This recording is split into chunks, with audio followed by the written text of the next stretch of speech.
عزیز من الله رو مجبور کردی، الله رو ترک کردی.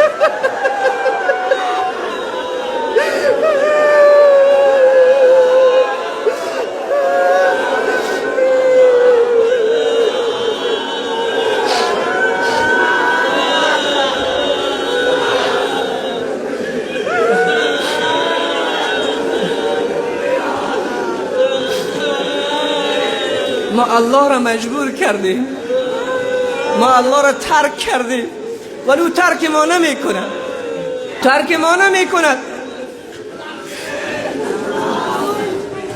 میگه فرزند خدا در آغوش میکشه، میگه ای عزیز دلم،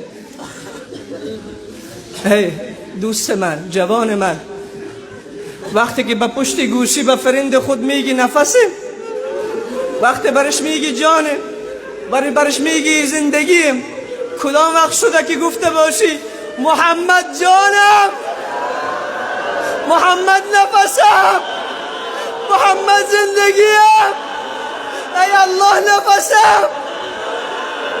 کدام وقت شده این کلمات را به الله گفته باشی، این کلمات را به رسول الله گفته باشی؟